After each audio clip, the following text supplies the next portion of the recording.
Well, How about our false start there, Greg?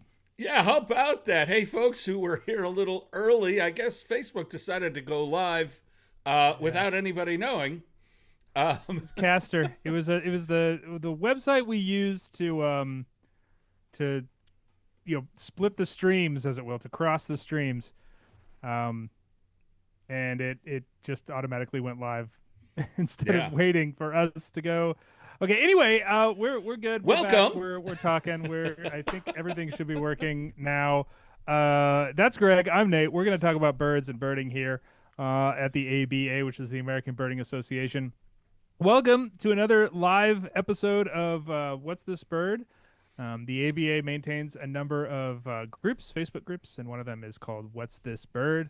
And it is a place where people can post their videos, their photos, their sound recordings, their whatever, and our friendly community of birders will help them identify them. Every once in a while, we have a few birds that we want to talk about in a little more depth, and that's what Greg and I do. Greg Yeah. searches. He searches Hard. the interwebs like a dowitcher on a mud flat, searching for the best like a turkey vulture soaring over a whatever. What do birds search? Every bird searches. He finds some photos. We're going to talk about them. I kind of got thrown I little thrown off by our yeah, I was gonna non-start say start today, and so occasionally you get to see how the sausage is made, and as it's Nate not said, pretty, our folks. It's our not pretty streaming sausage. software went live on Facebook about 10 minutes before we were supposed to. So all of our So fans on Facebook were treated to yay! videos of Greg sitting silently in front of his computer, Yeah. Well, testing the slides. and testing things. Yes. Yeah, Um. Anyway. Yeah, so we're here and we're welcome back. We're everyone. here. So We're Nate back. kind of explained what we do. One other thing we do is he is watching the comments on YouTube. I am Oh watching the yeah. comments on Facebook. So if you guys have a question or have something to say or just want to give a shout out, go ahead and drop it in the comments, and we'll do our best to get to you. Um, We got some yeah. hellos. Can I make some hellos Oh, in the absolutely. comments on YouTube? We've Yeah, got of course. Beaufort, South Carolina checking in. We've got Linda from Pittsburgh. We've got Julie from Sedona.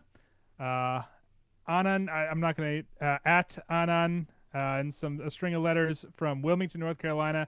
Rebecca from Raleigh, North Carolina, City of Oaks. Fargo, North Dakota. Kern River Valley, Jesse Trust, 1013. John Burridge from Little Rhodey. Tucson, Arizona. A lot of folks, a lot of people. Chris Ortega, hey, Mia McPherson, our Hey, old Chris. friends. Hey, Mia. Anna Cortez, Ann from Anna Cortez, and John Rutenbeck from Longmont, Colorado. John Anderson from Olympia. Atmospheric between the atmospheric rivers, bush tits, whooper swan. I saw that whooper swan. Saw that exciting news come in Yeah, on two that bird. two of them now St. apparently. John, New Brunswick, not St. John's, not to be confused with St. John's, Newfoundland, but St. John, New Brunswick. We might have some folks from Newfoundland check in. Sometimes Jared checks in from Newfoundland. Donna from Connecticut. Lots of people. Minneapolis. We got over We got 100 people on YouTube, Greg. Oh, right on. Well, I'm glad we didn't have 100 people on Facebook watching me like mess around.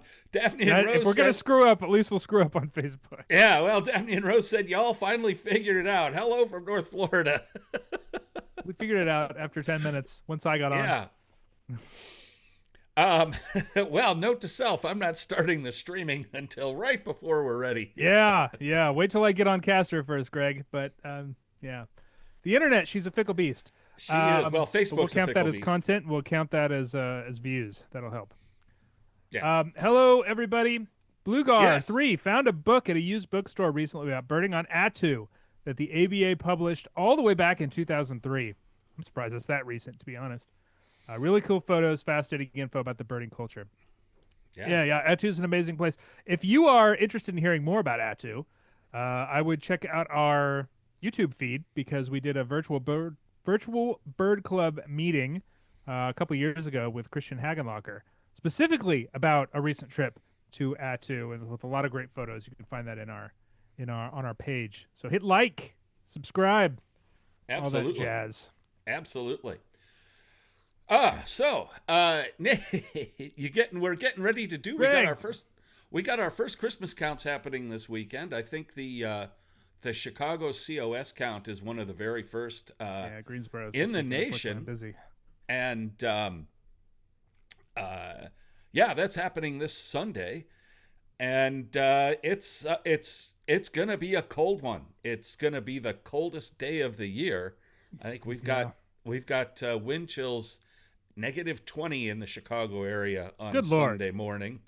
Um, and yeah, the weather's going to be strange in the next couple of weeks because after that, the atmospheric river that's pummeling the Pacific Northwest gets to the Midwest and the Great Lakes and east, and suddenly everything warms up, and we may have it in the 50s on Christmas. Beautiful. Beautiful. I'll be gone. I'll be in Puerto Rico Oh, with my well, family and hopefully chasing down a few endemics while I'm there. So I'm looking forward to that. nice. So, yeah.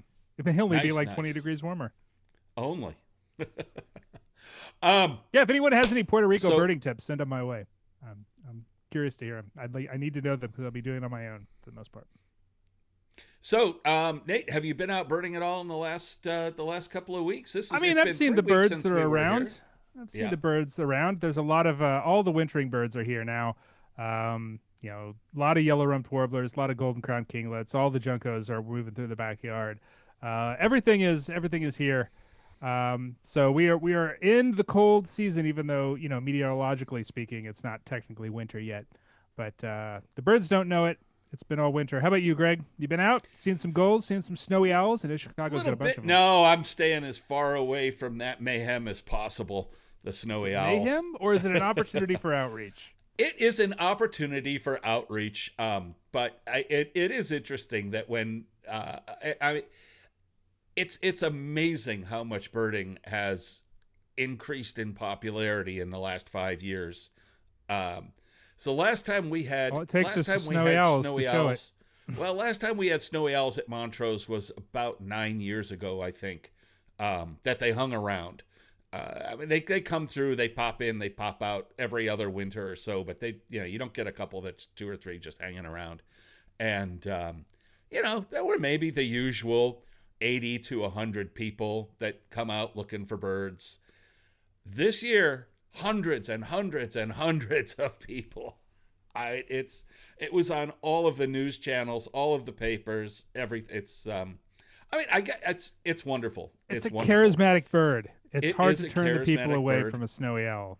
It is, and but yeah, but crowded is definitely the word to use. Really, the snowy owl has not seen very many people, given from what they come from. Well, and I get, there's a lot of people who say, "Oh, just leave them alone." They're there because they want to be there. They're there's because there's a food. lot of gulls and There's ducks a lot of for them ducks to and eat. gulls, Yep. and there's also rabbits and other things Yep. out there. But there's also lots of places for them to go where people can't bother them that are very, very Even in easy for Chicago? them to get to. Yeah. Oh, yeah. For instance, there's a crib 2 miles offshore Montrose, and for a while the owls were spending the day out on the crib, and then they would come in and feed at night and then fly back out to the crib during the day. So yeah, they have options. If they didn't want to be there, they would move on. Yep. But, Look smart, Greg. The boss is watching on YouTube. Hey, right on, Hi, Wayne. Wayne. Yeah, so we've got a lot of really fun birds to get to today. A couple Indeed. of interesting ones. Always try to find things that things we can talk about that go beyond maybe some of the more common stuff. Although like last time we did hairy downy woodpecker. Hey, So and that can be sometimes very tough. people need reminders. That can be very, Or at that least a can new be- strategy or a different strategy. Everyone has. Or new I always think about things. this yeah, exactly. So we think about people are asking what a crib is, Greg. A crib is the water intake station that's offshore, where the water that for the city of Chicago it gets taken from. It has a thing that goes down hundreds of feet under the water, and sucks it up like a big old straw. to the bottom of the lake and sucks the water up like a straw and then sends it to the filtration plant where it gets fed into the water system. And I think there's 3 of them offshore Chicago. So as I was saying, I think whenever I think about let me restart. Whenever I think about whether I'm restating something that people may have heard before, I always remember, sometimes people need multiple repetitions of a tip before it really sticks, or maybe you have a slightly different way of approaching an identification challenge or a birding challenge that may resonate with someone in ways that something they've read in a book or heard from someone else didn't. There's a lot of ways to skin a cat, as they say. And, Absolutely. And so whereas there's, we're trying to hit all the bases here. And so if we repeat things, which we do, because, we get a lot of repetitive identifications in the Facebook group. It's always we an have to do teach different Cooper's people. We have to do Cooper Sharpie at least twice a year. At least twice a year. So I've been spending a lot of time on the Reddit What's This Bird forum, which is another What's This Bird forum that is not maintained by the ABA, but nonetheless. Cooper Sharpshinned, Cooper's hawk is like the number one. I'd say it's 80% of the birds that get posted there are Cooper's hawks because people encounter them so frequently, and they can be quite difficult. They're not easy to identify, and they're in people's yards all over the place all the time, especially this time of year. Yeah, chasing the snowbirds that come to your feeders. So let's talk about what you got on the podcast one more opportunity to vamp. The podcast, American Birding Podcast, is a weekly show that we put out every Thursday. This week, I talked with researcher Anna Lello-Smith from the Wildlife Conservation Society. They just published a paper about the 5 great forests, which are these 5 massive tracts of still relatively protected forest in Central America, from southern Mexico all the way down to the Darien in the border of Panama and Colombia, and how important they are to our migratory birds. And it's the sort of thing that is intuitive. Yeah, of course, these tracts of mostly intact forest are going to be, important for migratory birds. But I think the amazing thing here is that, close to 70-80% of the entire world population of Kentucky warblers are using these forests. 100% of the population of broad-winged hawk are using these forests in the course of a year, passing through it, but still using these forests. The concentrations of our North American birds, we're thinking of an entire continent's worth of scarlet tanagers, of chestnut-sided warblers, of magnolia warblers, of orchard orioles, whatever, you name it, are forcing themselves into these little forests in this Central American isthmus. And protecting these places has an enormous benefit to these world populations of these birds. Absolutely. So good stuff. It was a fun conversation, and Anna's a great guest. Right on. All right, let's get to birds. We're going to start with your favorite, gulls. All right, this one comes to us from Galveston. Galveston. Yeah, and I'm gonna kind of cut to the chase on this one. We've got a large white-headed. Well, yeah, exactly. We've got a large white-headed gull. Large white-headed gulls are the large. Yeah, exactly. And differentiated from the small black-headed gulls, things like Bonapartes and Sabins and things like that. Then there's a few intermediate white-headed gulls like ring-billed California, short-billed, things along that nature. This is one of the bigger ones. And in the what's this bird legs group? And legs. Look at the legs. What do people think this was? Sorry. Well, I'm jumping the gun. Legs, but yeah. Because I'm coming at, because of our weird little technical snafu at the beginning, I'm coming to most of these photos pretty freaking fresh. So I can walk you through what I think of this bird is, or you can talk about what we want to talk about. But either way, I'm here for it, Greg. Well, can we identify all the gulls? Well, I mean, from what I can see, there's 3 first cycle herring gulls, which are the brown mottled agree guys. With that. Brown sludgy gulls. There appears to be a royal tern in the back that's facing away from us. You can see its crest popping up. Yep. And then I'd say that other bird in the back, it's a large probably white-headed gull. It's probably a herring gull. Probably the same species. Maybe not. I don't You don't know. think so? All right. Well, so what are you seeing on this bird in the front and center? So when I look at goals, the things I tend to focus on first are eyes and legs. So I'm looking at okay, and mantle. Mantle is a good place to start too because that will rule out some of the darker large white-headed gulls like lesser blackback gull and great blackback gull, which is black. And lesser blackback gull is kind of a deep slate gray. This does not have that. Also, wingtips are important. This has nice big dark wingtips, so that would rule out things like Iceland gull or even no, this would not rule out Iceland. Well, okay, Thayer's version of Iceland gull. I'm using the Iceland gull senso. What is it? Senso stricto, the old version of it. Um, yeah, I forgot about Thayer's and how that's a thing in Galveston. So anyway, I don't think it's one of the East Coast Iceland gulls. Um, and certainly, range would rule out things like glaucous winged and whatnot, which would also have grayer wingtips. Legs are interesting. They're not pink. They're not kind of the brightish pink that I'd expect to see in something like a herring gull. They're kind of pink. They're a little bit yellowy pink. I don't know. It's hard to get a real sense of what's going on with that bird on its legs. I Yeah, wouldn't call them pink. Not like the bird that's behind it. Those you can see the pink legs on that one. And pinkish. the eye looks dark. Eye Mm-hmm. looks dark, whereas a herring gull would have a pale eye, and usually like Yep. kind of a staring, bright pale eye that's very distinctive in a bird like this. Yep. So I don't think it's a herring, but what are my options here? Well, Not a so ring-billed. The the bill's wrong for ring-billed. yeah, the three things that stand out to me here are, as you Okay. said, the dark eye, um, Mm-hmm. the kind of heavily modeled head, uh, Mm-hmm. which herring gull is extremely variable, and they can Yeah. certainly look like Yeah. adult herring gulls can certainly look like this in winter, but other gulls tend to be like this more than herring gull in Mm. winter. Um, so we got the dark eye. The bill looks kind of small. Dainty. It's Yeah. kind of dainty and not that really bright yellow of a herring gull. It's kind of a Mm-hmm. and it's hard to tell from the picture exactly. And then the last thing Doesn't you herring gull mentioned, usually have a little bit of black on the bottom too?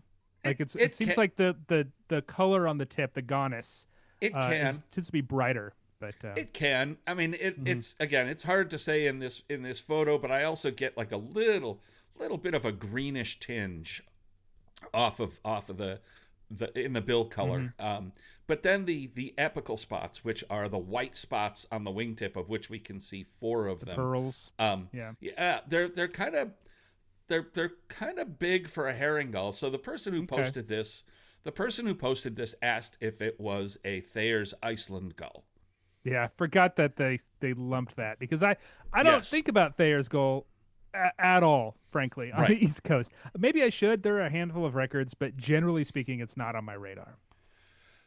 Yeah. So I thought, let's identifying Iceland gulls. If all you care about is the species, as you said, out east, it's pretty straightforward. They have white In the wings are very, very limited dark on in the the wings. in the Great Lakes up to Ohio, it's usually fairly straightforward. But then Hmm. when you start getting into the western Great Lakes and then head further west, the darker Kumlians, which is another sort of part of that Chameleons. That's what I was looking for. Yeah. part of that cline, um, those birds start looking like Thayers, and then you have Thayers, which when they're sitting on the ground look a lot like herring gulls. So Hmm. I thought we'd talk about how to tell a Thayer's Iceland gull from a herring gull, and so that's what we're gonna do.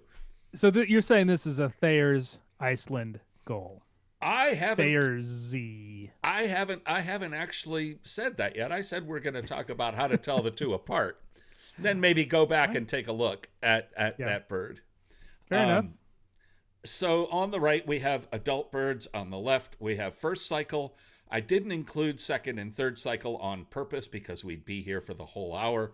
Um, Those are the least common plumage types. When you think about the life they cycle are. of a gull, um, one, two, three, 4 years, right? Yeah, So adult is going to be the most common plumage type because that is every bird that is 4+ years old, and gulls can live a very long time. So that's a whole sure. swarm of gulls. And then you've got the very young ones, the first year birds, which are the next most common cline because those are the birds that just recently hatched. Cline isn't the right word, but the next most common group because those are the birds that just hatched, and there's a certain amount of attrition over the year where birds tend to die out, young birds especially. Um, so you get a bunch of those birds, and then second and third are sort of declining in numbers as we get to adults. So it would be adult is the most common, first year is the second, then second, third. Third would be the least common. Not to say they're not out there, That but would generally speaking. in going through my photos and preparing for this, I would definitely say that's true. I have the Yeah. most photos of adult Thayer's Iceland gulls. I have the next most are first cycle, and then second and third are the least, with third being the least. I think I only Yeah. have pictures of 2 or 3 individuals. So the But young anyways, birds, they're the fewest, and yeah, they yeah, they so have let's survived dig that in. point. Let's dig in real quick here to telling these guys apart. So if we look at the two birds at the lower right, we have a Thayer's and a herring. This is the photo, just with the background removed. I photographed these in December in Chicago. So it's an adult Thayer's on the right, standing next to an adult herring on the left. Hmm. Couple of things you'll notice right away is the dark eye, the smaller bill, and how the bill has again sort of a little bit of a greenish cast at the base, Hmm. which you really notice in Kumlians and other Iceland gulls. The other thing you'll notice right away is the dark eye, and that's variable, but it's almost always darker than herring. Um, Also, usually, but not always, I should say often, but not always, Thayer's gull has kind of a richer pink feet, leg Hmm. color. But that is variable, as you can see above, where we've Yeah. got the two side by side, and the leg color is about the same. Um, Hmm. but you'll notice the slighter bill with the little greenish tinge to the first 60% of the bill, the dark eye. But then notice the difference in the apical spots, and those are the white spots in the black wingtip when the wing is folded. Um, Thayer's has a lot more white in the wingtip than herring gull, and when it's folded, that is particularly noticeable. Hmm. So, when you're scanning through a flock of gulls and you've got a bunch of adults and you're looking for a Thayer's Iceland, you want to focus on the eye, the bill, and the apical spots, and that's how I find 90% of them when the birds are sitting. And, when they're flying, Thayer's gulls often look like a white-winged gull. I mean, they look Hmm. like an Iceland or a glaucus or something like that, because especially from underneath, I mean, you can see it's mostly white with just a Yeah. little bit of gray. Um, the upper side is kind of similar. It has a lot more white. The outer web of the wingtips have the most black on it. That's variable, but Thayer's always has more white in the black wingtips than a herring gull. Um, when we get to first cycle, Thayer's is concolorous. I mean, you'll see how it's kind of that same faded brown from front to Hmm. back. And the wingtips aren't really blackish. They're kind of a muddly gray brown. Um, and you'll also notice how they have pale fringes on the individual feathers. Those eventually wear off, but they're always more prominent than herring gull, and usually that's a good thing, a Yeah. good field mark. It's those And young birds, especially, that really show their affinity to the Kumlians type Iceland yes, gold that we see, with some regularity down the East Coast. Those birds are almost like ghostly white, or can be very, very pale. But you can definitely see the sort of the clinal variation as you go west, where you get those slightly darker birds into the Thayer's population, and who are never as dark and as yeah, muddy, I suppose, as a yeah. young herring gull. And then also when, just like with the adults, when you've got a young Thayer's Iceland or any Iceland, any flavor of Iceland gull going overhead, they look very white winged from underneath. They look very pale compared to herring gulls. So usually when they're swirling around overhead, like over a dump or a beach or something, that when a bird banks, you'll pick that out pretty quickly. The last thing is Thayer's tends to have a rounder, and this is sort of helped along by the smaller bill. It tends to have a rounder, more dovish, nice looking face. Pleasant looking, open, kind. pleasant face. The dark eye, the smaller bill, and the rounder head gives it a more. It doesn't give it the glaring Norse god that's going to come eat your babies look that a herring gull has. So we have a comment on YouTube. Longer legs side by side. I think is Pete Dunton. He's kind of referring to this lower right photo. Is that accurate, or is that just sort of well? I mean, it was the way accurate. the birds are oriented. Well, it was accurate for those two. Fair enough. But I should also say that I took this picture as I was walking out on the pier towards them because I couldn't get a look at these guys who were in a whole bunch of different gulls. There was 2 Thayers mixed in with the herrings. And so I was working my way out the pier towards them. And they were kind of like getting up and walking away from me. So they've got their feathers compacted, especially in the winter when it's cold, the birds fluff their feathers.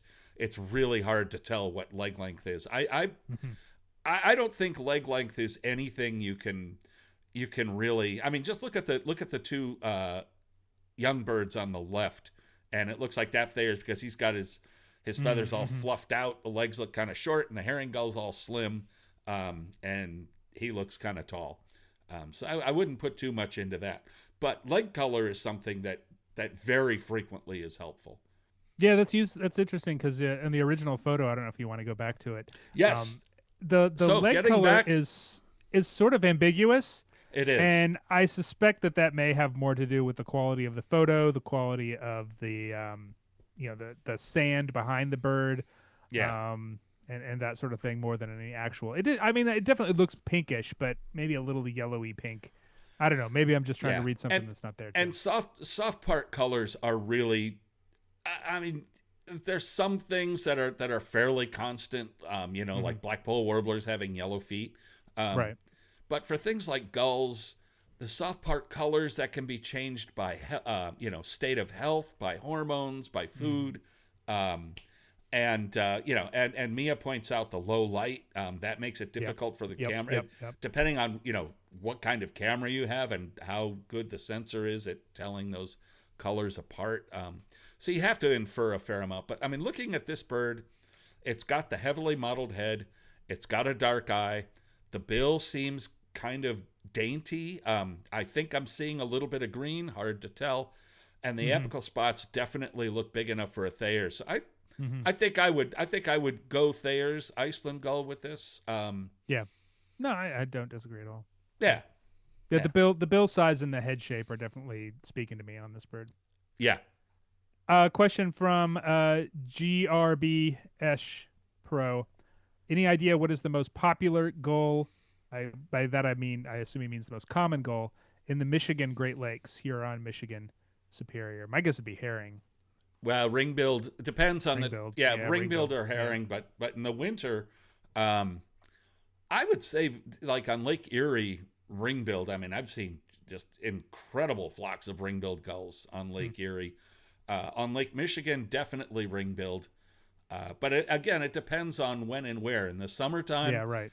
On Lake Michigan, herring is definitely more prevalent for the most part. At least in Wisconsin, not around Chicago. So I mean, it really depends on where you are. But yeah, herring and ring-billed are definitely. Okay. This one comes from Lockport, Illinois. It's one of my favorite birds. It truly is. We're looking at a raptor here. We're looking at a bird of prey. Look at that bill. It is. Look at it that is a hawk. sharp, hooked bill. I think we can even narrow it down further as to one of our Buteo hawks, Yep. Buteo, Broad wings, whatever you want shortish to. tail. Yeah, broad wing, shortish tail, exactly. Lot of mottled color all over this A lot bird. of pattern. Lot of cool pattern. Look at the tail. It's got some banding with one big thick terminal band there. Yep. A lot of smudging on the wrist. A lot of white in the flight feathers. Well, the birds that we might be talking about here, red-tailed is always in the conversation, just Yep. because they are so completely variable across the breadth of the Americas. They go down all the way into Central America too.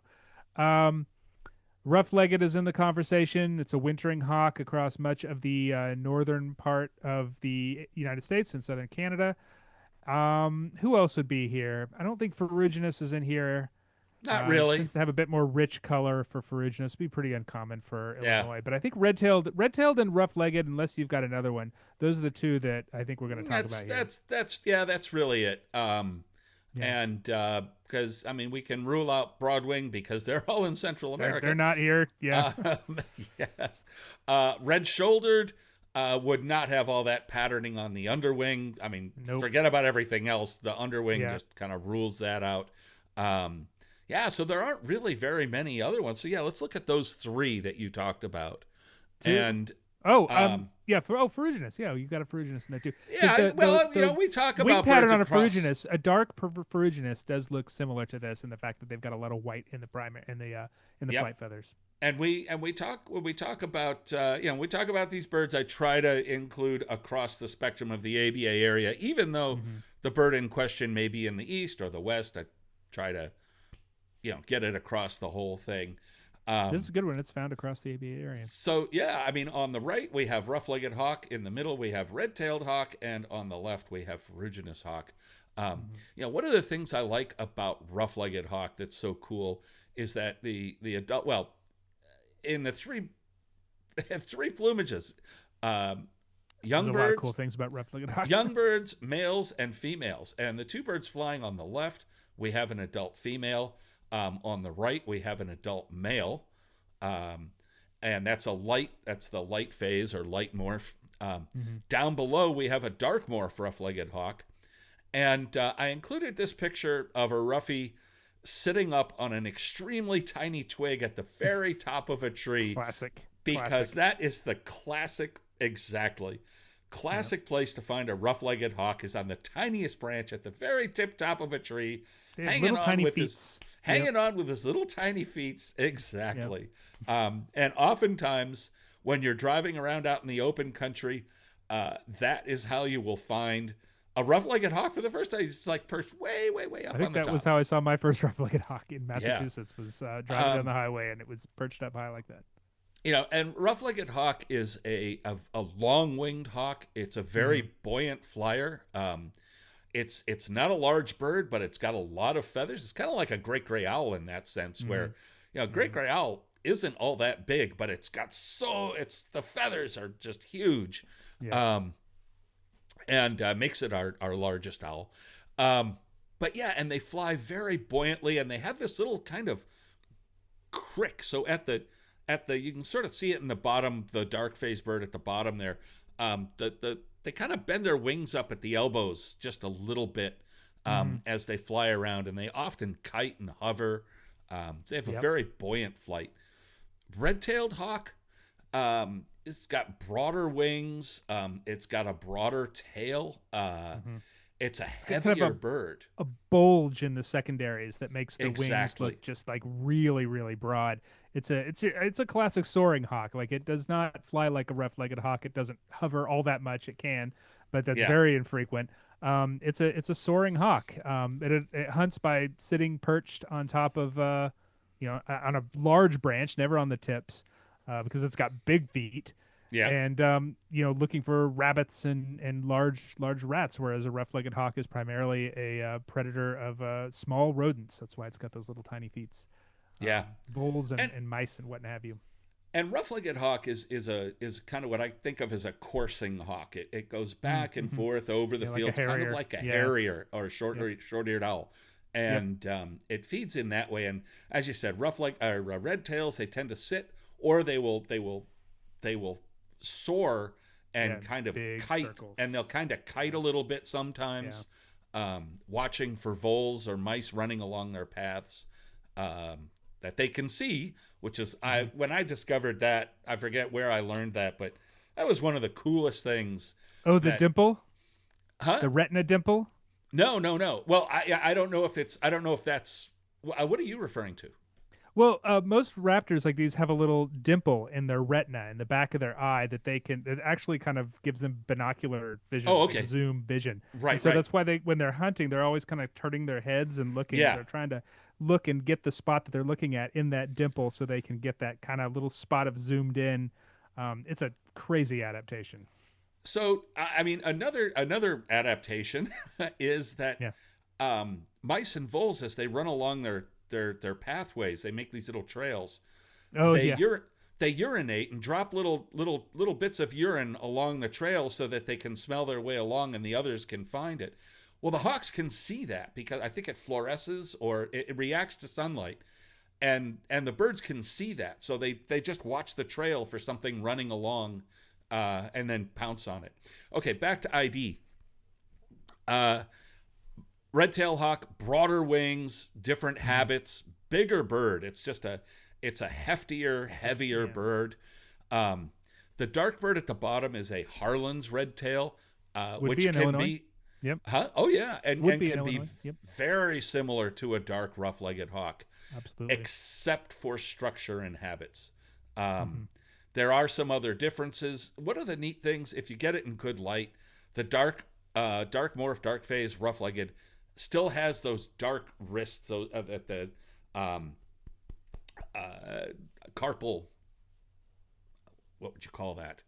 I don't know. Those It's black in the wrist. marks on the wrist. Yeah. Those black marks at the wrist. Or the bend of the wing. Yeah. The bend of the wing. You can still see that on the dark rough-legged hawk, and the dark red tails usually show some white mottling on the chest, and they usually don't have a well-defined terminal band on the tail the way a rough-legged hawk does. Even Harlan's, which can be super variable, or any dark phase, a dark morph, whatever you want to call it. Yeah. Dark red-tailed hawk, they can be super variable, but you're right, they don't always have that terminal band. And even on this heavily patterned eastern Patagials, red tail, that's the word that.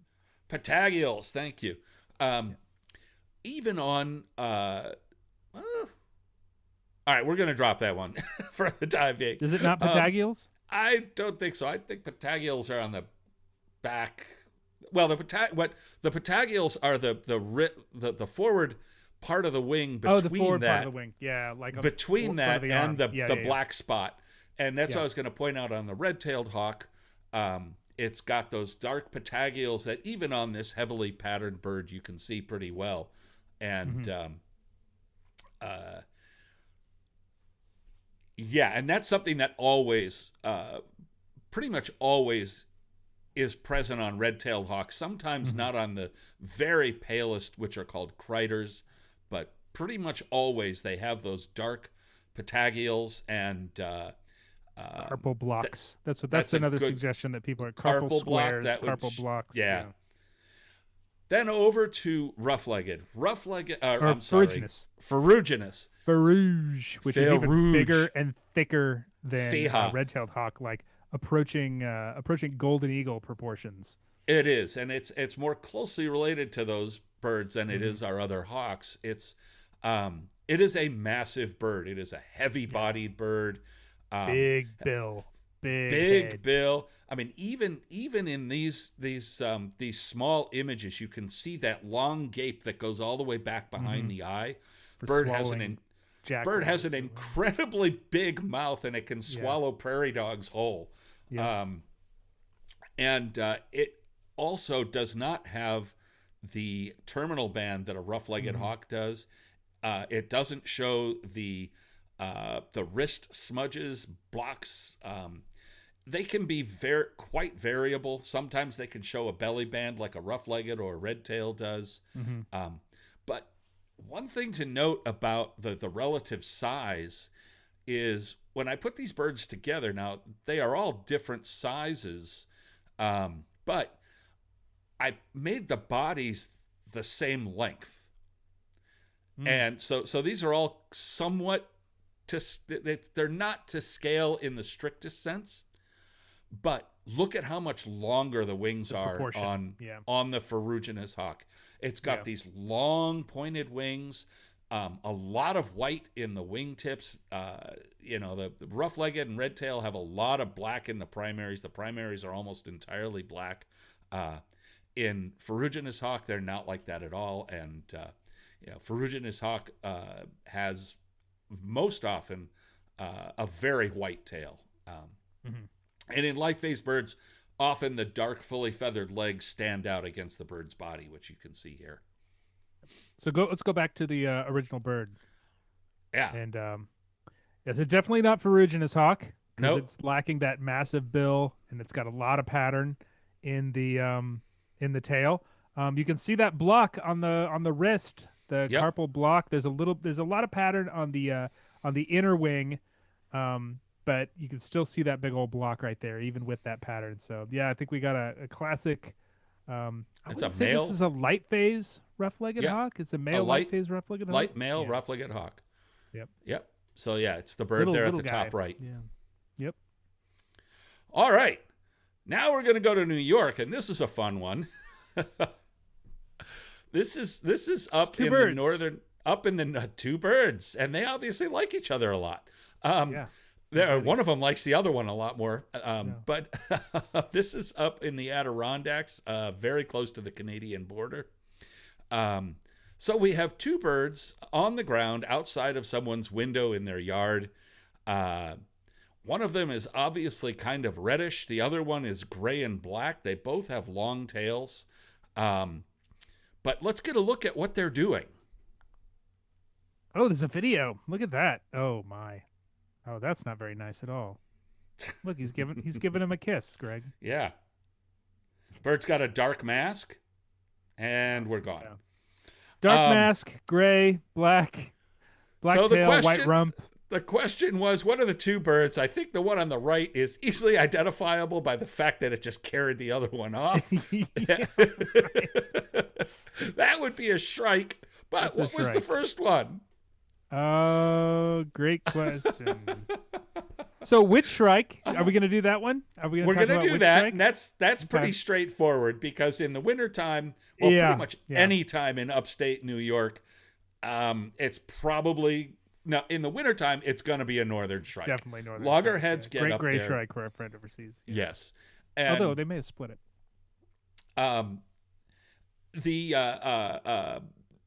The two birds are sort of northern-southern counterparts.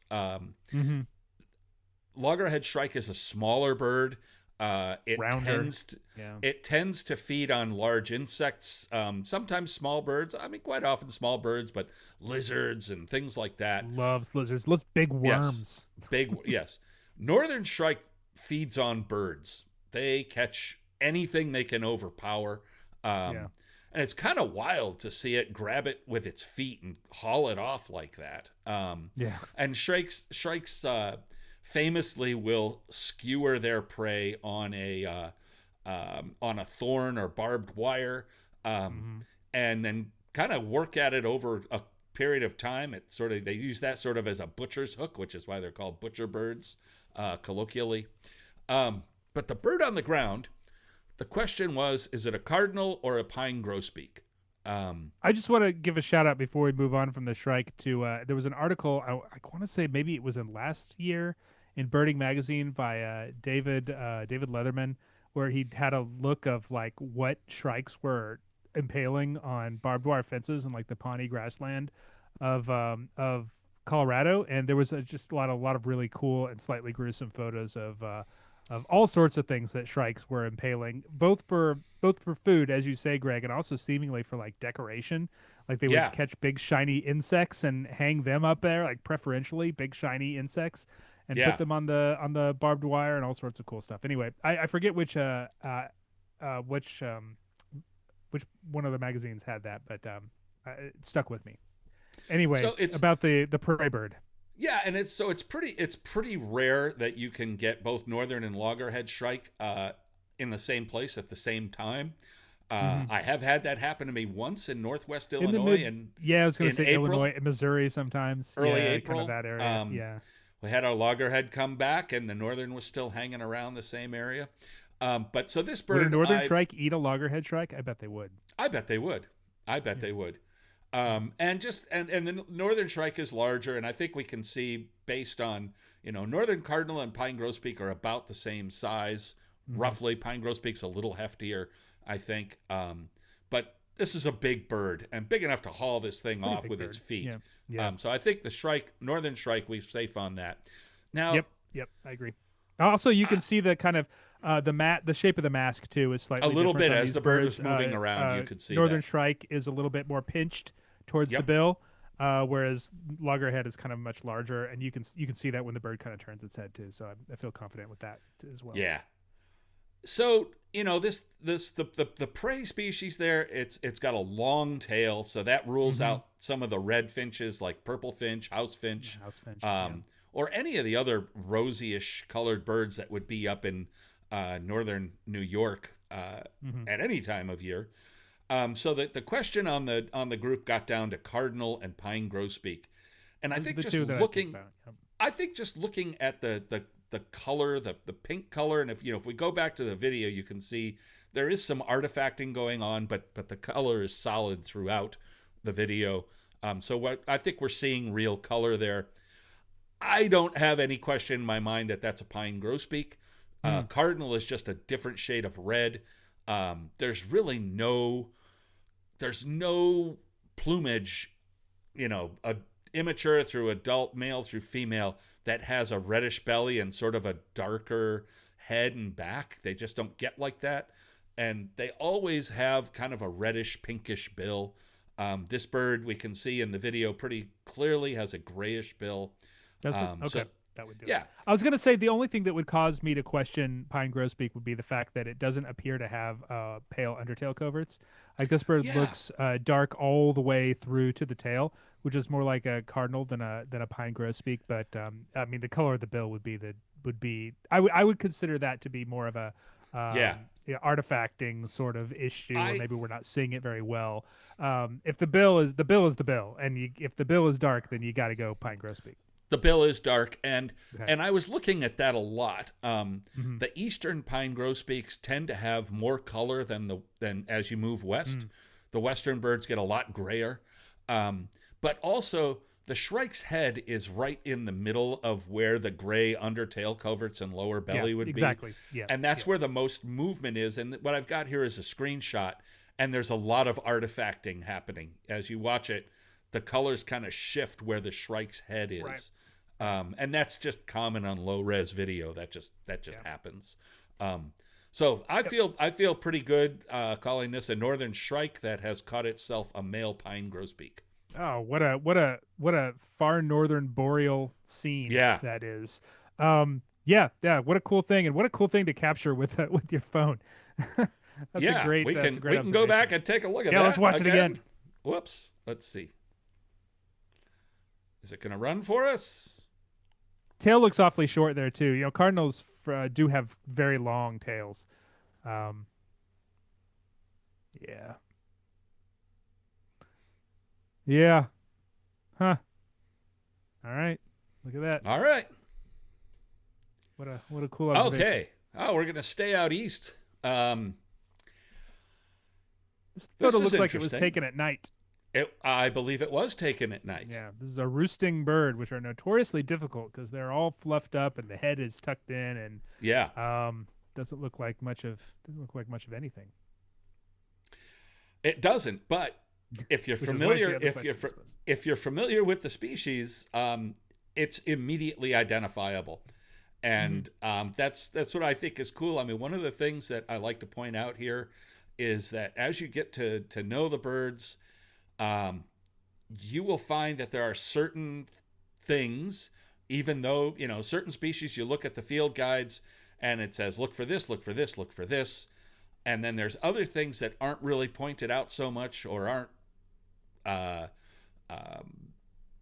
really put forth as a thing you can use to quickly identify the bird, but they're there. And that's what we have with this one. So we can't really see any of the classic field marks of this bird, but so it looks to be in a crevice in a tree. There's not a lot of birds that roost like that, that tuck themselves into a crevice like this. And the ones that do. Yeah. I was going to say, I think that the sort of your gut inclination for this sort of thing would be, which is one of the birds that will roost in a crevice in a tree like this, would be screech owl. You think you look at a bird kind of tucked like that with a lot of barring all over and not much of a shape to speak of, eastern screech owl would potentially be a possibility here. But of course, we've got a lot of these kind of horizontal barring on this bird, whereas a screech owl is much more vertical. A screech owl, I didn't, and that's a really good call, because I didn't really consider a screech owl, because the barring that we can see looks nothing. It looks nothing like any of the pattern on any of our owls. Oh, absolutely. I'm just thinking birds crammed in a crevice of a tree, and the first thing I think of is owl. Well, and birds that cram themselves into crevices and holes in trees at night include things like nuthatches. It's none of our nuthatches. Titmice, so it's not a chickadee. It's not a titmouse. Nope. Bluebirds, it's not a bluebird. Well, and then there's, of course, the woodpeckers. And so if you again, as I was saying, if you know what they look like, you know what this bird is. Well, it's got a little bit of the namesake, coloration on this bird, which is not a thing that you see all the time. It does. So I was just trying to figure out, and it's interesting because I have a little group of friends that I use for a focus group often when I'm putting these together, and nobody came up with eastern screech owl. Which, but to be fair, I don't think it's an eastern. It's not an eastern screech owl, but I just think of it as a bird that goes into these crevices and kind of sits in. And John Anderson on YouTube makes a good point. The wings and tail too long for a screech owl. Yeah, absolutely. There's a lot from what here we can see. We can't really see the tail. We can see the undertail coverts. Right, and it's hard to get a bit of a. I think when you first look at this photo, and I'm just going gut reaction here. It's hard to get a sense of the shape of the bird. And you kind of have, it's like an optical illusion almost. It's hard to tell anything on it. Once you internalize that shape, it gets a little bit easier. But on that first glance, and I'm glad you put the Carolina wrens here too, because I think this is a bird that shows up on West Coast Bird all the time. And it is this characteristic that wrens do, this habit that wrens do, was they will find a little sheltered area, usually on someone's porch overnight, and they'll face the wall, and they'll fluff up the back of their rump to warm up, and they'll just sit there until the morning. And if you don't know that wrens do this, you look at that, and it's hard to get your head around any bird that could possibly be. I mean, people suggest all sorts of birds. Like I've heard people say, "Oh, look at the talons on that thing. That's clearly a raptor." I mean, it's a position that you don't expect a bird to be in, and that kind of throws you off. And it's got some pattern on it. It's got the barring on the tail. Yeah. And so I threw that in there for all of the reasons you just mentioned. But really, with the barring on what appear to be the flanks, because the wings, the back we see on the right of this bird, and it's sort of leaning backwards a little bit. There's really only a couple of species that have that kind of sort of chevron-shaped barring on the flank and the belly, and that's the sapsuckers. Yeah. And I included the blackback woodpecker there just to show the difference in the shape of the actual barring on the flanks. It's the blackback woodpecker has actual barring there, whereas the yellow-bellied sapsucker has these chevrons that wavery go down. Kind of yes, stripes, exactly, but pointed in the middle. And that is a clear indication that this is a sapsucker, and since it's in New Jersey and we can see some yellow, it is a yellow-bellied sapsucker. Indeed, yellow-bellied sapsucker. Another thing, the orientation of this photo matters as well, because Ann Diaz, it's nightjar, suggests nightjar, which, Yeah, Yep. like if this was horizontal instead of vertical, I could absolutely see something. And you didn't have the location. You could absolutely see something like maybe Poor Will or Nighthawk or something like that. But the Yeah. vertical But orientation but is very much woodpecker on this thing. and So leaning backwards. yeah, leaning backwards. Right, Leaning right. backwards. There's very few birds that lean backwards like that when they're Yeah, sleeping that's or true. whatever. Because this bird is clinging. It's not like resting against the other side of the Right, crevice. right. It's clinging to the inside. And its tail is kind of giving it a little counterbalance there. Exactly. Exactly.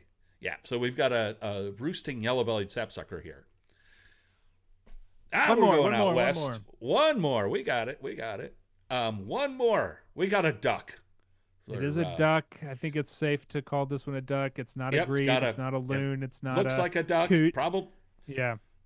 I don't know if it It's quacks like a duck. It's got that duck Um, bill. It's got that duck bill. Yeah, big, Yeah. deep based, triangular bill. Got not a lot of pattern, not a lot of color. It's pretty much that kind of all over. Yep. I don't know how do you call that kind of rufusy brown, rufus gray brown kind of color. Big kind of hump on the front, top of the head, a little bit of a shaggy mane on the back, Yep.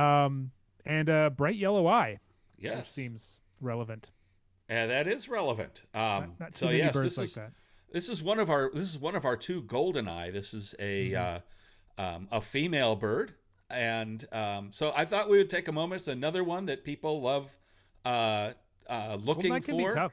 Yeah. and can be tough. Just like last time we were talking about scaup, Mm-hmm. telling common from Barrow's golden eye can be quite difficult. So let's take a look at those two and see if we can talk a little bit about how to tell them apart. For sure. Head shape is definitely a great place to start. Common Goldeneye has a big old triangle head, and Yeah. Barrow's Goldeneye has more of a steep forehead that goes out and kind of rounds around the back. Females less so than males, but And as you that's an important said, thing to think about. sort of it sort of shows you mentioned the mane and Hmm. the mane. Now, I will notice here that the labels are a little bit strange, the way they're wonky. placed, just a little bit. But on the right here, we have two adult males. We have a Barrow's goldeneye on the bottom, Crescent shape mark on the with front of the the head. crescent shape mark on the front of the face, with the head shape as Nate described it. That's a little bit. It's not so peaked at the top, and it's got Yeah. kind of a mane off the back. Although male common goldeneye also has a very puffy head in the back. Also notice the color, the black and white pattern on the back. Common goldeneye has much more white Much in more the white. Yeah. wing panel. Barrow's goldeneye is limited to a few sort of large spots. So if you see them side by side, or see them well, I don't even need side by side. They're pretty yeah. easy to tell apart. One other I was thing just to say, like, notice. common goldeneye is great because you'll see them on on a big lake, usually very large body of water. Yes. And even if they're so far away, it's a big white duck with a triangle head, and it's Exactly. pretty obvious from pretty far distance what you're looking at. Absolutely. And one other thing to notice is the bill size and shape, which you can see pretty well in the two males there on the right. Common goldeneye at the top of the two more colorful birds there. It's got sort of a larger slipper-like bill. Barrow's goldeneye has a smaller, more triangular bill. It's shorter. It's cuter. Ski slope almost, whatever you want to describe. But the hard thing to tell apart, the hard thing with these two birds is the females and immature males. And so on the left here, we have female common goldeneye on the bottom, and we have female Barrow's goldeneye at the top, sort of the middle left there, facing left. And so you'll notice, first off, the bills are very different. The common goldeneye has a larger bill. It's more sloped. The Barrow's has a shorter, more triangular, stubbier bill. It's got that abrupt forehead that Nate was talking about. A little more feathering on the back of the head than on the front, than on the the very back of the head, like a mane. But that is really variable. If you watch the birds over time, you can see it, but in any one position, it doesn't really. Yeah, It's there, but it's not the easiest thing to see. and in Um, the bird, our bird in question, it's even more difficult because we're kind of looking at a bird that has its back to us, that is moving away from us, and then yeah, its head is kind of turned a little bit. So it's hard to get a real good sense of the shape of the head on that bird from the photo that we were given. absolutely. Fortunately, there is another slightly more obvious field mark between these two that's a little helpful here. And that is the bill color. And you can see that the Barrow's goldeneye has an all yellow bill. The common goldeneye has a black bill with a yellow tip. Mm-hmm. In the females, that is I would say that's a 90% rule, I would because agree with that. Yep. I have seen common There are goldeneye with comments bright with yellow bills, a lot of pale in the bill. Yep. and I have seen Barrow's goldeneye with dark bills that you really have to look at to see if there's like yellow tinge throughout. Mm-hmm. So I'd say that that's a 90% mark. But it's the bill shape is always different. These Mm-hmm. birds do hybridize. So especially in places like the Rockies, and you might get a hybrid. Yeah. Immature males, same thing. Focus on the bill shape, head shape, and bill shape. And Mm-hmm. with those two birds up there, you can really see the difference in the head shape and the bill Mm-hmm. shape. I have seen common golden eyes that have white on the face that approach the crescent of a Barrow's, and I've seen Barrow's golden eye with not much of a crescent in the young male plumage. So head shape and bill shape and size, those are the two most important things with telling non-adult male goldeneye apart. So, should we go back to our original bird Yes, and see if we can figure something out on this one? I think it's pretty Um, straightforward. yeah, I think it's a Barrows, right? That's what we're both Oh yeah, thinking. yeah. Yeah. So, yeah, It ticks all the the bill shape, boxes. the bill, yeah, the bill shape, the bill size, and also you can see a little bit of that head shape on there too. It's not as Yeah, obvious difference in the females as it is in the males, but for the most part, I feel pretty comfortable. And Newport, Oregon is definitely, I mean, that's that's coastal where you Oregon. expect. That's where you expect to see. Barrows is very Yep, much a saltwater bird, it's and Bago especially country. especially in the colder months. So definitely, yeah, Barrows Goldeneye for me on this one. But yeah, Though I that. will say that they do come down in the east to about New England. It Oh yeah, seems commonly. That is a bird that a lot of states in the southeast, I think, would be well well served by to be on the lookout for, because I think Barrow's Goldeneye, I think it's come as far down as Maryland, mm-hmm. but no farther south. But that's a bird that I'd be looking out if I were a birder on the southeast coast. Yeah. It's interesting that Barrow's goldeneye and Harlequin duck have They do. They similar do. habitats, and Yeah. very similar ranges. Yeah. Uh, That's wild. with Yeah. that with the split populations between Mm-hmm. uh, the North Atlantic and the Pacific coast. Yeah, I think But yeah, so Barrow's this Goldeneye is for our old world friends. It's Icelandic Goldeneye or Iceland Goldeneye. I I think think is the so. name. They breed in Iceland. Yep. So yeah, Barrow's goldeneye with the steep forehead, the small bill, and that sort of fluffy mane off the lower part of the back of the head, the upper neck. Um, Sarah asked about the wing stripe. Do you want yeah. to say anything about the wing stripe? Well, the wings. Hard to see a The lot of times. Yeah, I mean, common goldeneye just has a lot more white in the wing panel. Yeah. It's obvious when it's flying. It's obvious when it's sitting. Birds' feathers, they move around a lot, but Barrow's definitely looks much darker on the water. Mm-hmm. It's got that little dark spur that comes down at the Yeah. shoulder. Yeah. It's much darker than common goldeneye, and that's often a clue when you're just quickly scanning a flock of ducks with the scope of a flock of goldeneye. If there's a Barrow's in there, it'll look darker. Looks darker. Um, Yep. and sort of like with Scaup, they do have a different color sheen to the head. Common Mm-hmm. tends to be green, Barrow's tends to be blue purple, Mm-hmm. but that's refracted light, and that you really can't count on that Not for entirely anything. trustworthy. Yeah. Refracted color, I mean, you really can't trust it for anything, because those colors change. We did it. We did it. So, folks, this is probably going to be our last episode for 2026, given that in 2 weeks it will be I'm sorry, the last episode before 2026, because then Yes. in 2 weeks it will be the day after Christmas, and I'm going to be out of town, and it's a busy time for everybody. But if you're interested in helping us out at the end of the year, please consider joining the ABA, aba.org/join, or at very least, you can sign up for our newsletter. You can get a heads up when we're going to be back, probably early in 2026. It's also our end of year appeal season. If you want to throw us a few extra bucks for the American Birding Association to get our 2026 off on a right foot, then you can do so. We were always obviously very appreciative for that sort of thing. And As ABA well. an ABA membership makes a fantastic gift for the Of course, gift birders membership. in your life. Yep. And I want to tell you, something. Or for yourself. that Do something I nice for learned, yourself. or for yourself. I learn stuff about our own organization frequently because my day job is managing the website, putting all this information up, and I learned something this week that I guess I just didn't understand it before. We offer a young birder membership for young birders up to the age of 23, and it is $20 a year.